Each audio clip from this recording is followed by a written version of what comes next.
Hello, Tarnished, and welcome back to another Soulslike video. Today, we're diving into something deeper than just boss fights and dodge rolls. Let's be honest, Souls games aren't just games anymore. They're an addiction. Not in the, haha, I play too much kind of way, but in the, why do I keep coming back to the pain kind of way? Every time we swear we're done, From Software drops another cryptic trailer, and suddenly we're right back there. Hollowed eyes, hands sweating, whispering, just one more run. And if you've ever beaten a boss after dying 47 times and felt that rush of serotonin hit like a sacred flask to the soul, you know exactly what I'm talking about. So today I want to break down why Souls games are secretly addictive, why we need them, and why that brutal loop of death, defeat, and triumph hits something primal in us that other games just don't. As always, hit that like, comment, and subscribe button, and let's jump right on into it. Let's start with the obvious. Soul games are designed to hurt you, but the pain, it's deliberate. It's the hook. Every death teaches you something. Every failure rewires your brain just enough to say, okay, maybe this time. That's the first step of the addiction loop. Failure that feels fair. When you die in other games, you might rage quit. When you die in Souls, you may also rage quit, but something else also happens. You say, that was my fault. You respect the game for beating you? That's twisted, right? But it's also brilliant because in that tiny moment, From Software does what every mobile game or live service grind dreams of.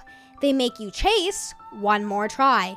You tell yourself, I was so close. Then you load back in, grab your souls, and the cycle begins again. This loop, failure, reflection, mastery. It's the dopamine pattern that scientists say fuels addiction, except instead of being manipulated by microtransactions or fake wins, we're addicted to the potential of earned victory. Here's the secret. Souls games are a psychological masterclass. They tap into what's called effort justification. Basically, the harder you work for something, the more value your brain assigns to it. This occurs because people need to reduce cognitive dissonance. The discomfort felt when their actions, working hard, conflict with the reality of the outcome. It wasn't as great as they hoped. To resolve this, they rationalized that the effort was worthwhile, increasing their appreciation for the result, even if objectively it wasn't that valuable. So when you finally beat Ornstein and Smog, or Melania, or whatever hellspawn stands in your way, it's not just joy, it's validation. You didn't just win, you earned it. That's why you see players cry, shout, or even drop the controller in disbelief. The game tricks your brain into thinking you've achieved something monumental, because in a way, you have, and that's what makes it addictive. Souls-like games rewire our relationship with reward. They slow down the dopamine, they force us to wait for it. You don't get cheap wins, you don't get easy satisfaction, you get a delayed, hard-earned release. The same kind of rush that gamblers and thrill seekers chase. Except here, it's not luck, it's skill.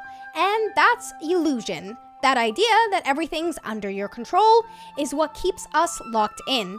But it's not just the gameplay, it's the world building. Souls games never hand you a map, a guide, or a helping hand. They whisper, not shout. You're dropped into a dying world full of broken gods and forgotten names, and the mystery becomes part of the addiction. You're not just chasing victory, you're chasing understanding. Why did Gwyn go hollow? What was the Knight of Black Knives? Who is the Pale King? It's lore as a drug. Every item description, every NPC line, another hit of context, another thread you want to pull. And before you know it, you're watching 10 hours of Vadi Vidya, explaining the tragic love story between two characters who spoke once the entire game. That's not normal, that's obsession. Souls games reward curiosity the same way they reward persistence. The deeper you go, the more meaning you find, and the more you want to keep going.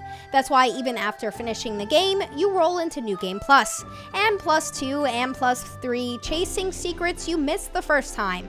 Here's the next layer, community. Souls players aren't just fans, we're survivors. There's this unspoken bond between us, forged in pain and triumph.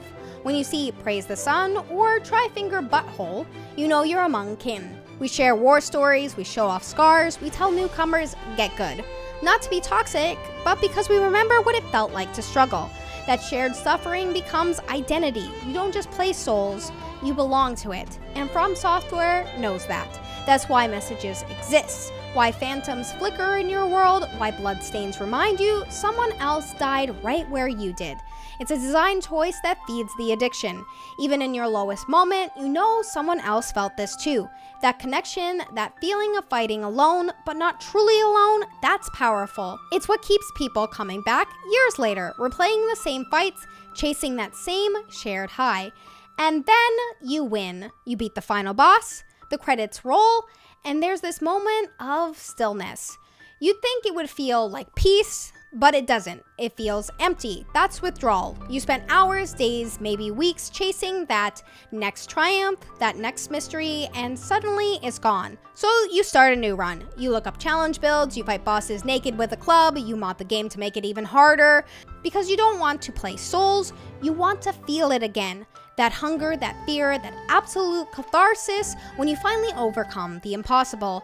That's not casual gaming, that's an addiction to the climb. And maybe that's why whenever we see a new trailer of a game that has something similar to Soulslike, we instantly jump on the bandwagon that that game must be a Soulslike game, because we want more. So yeah, Souls games are an addiction, but they're the good kind, the kind that demands effort, patience, and heart, the kind that punishes arrogance and rewards growth. They remind us that victory means more when you suffer for it.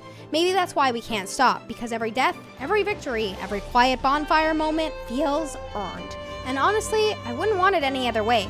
If you've ever lost sleep over a boss fight, if you've ever punched the air after beating one, or whispered finally under your breath, congratulations, you're addicted too. Thanks for watching, Puppet Masters. If you enjoyed this one, drop a like, sub for more Souls-like deep dives, and tell me in the comments, who was your first boss? Because I bet you still remember them. Stay hollow, stay strong, and as always, if you haven't already, please head on over to Twitch at LimeryIan so you can watch me play Souls-like games on the daily, and I'll see you in the next one. Goodbye, Tarnish!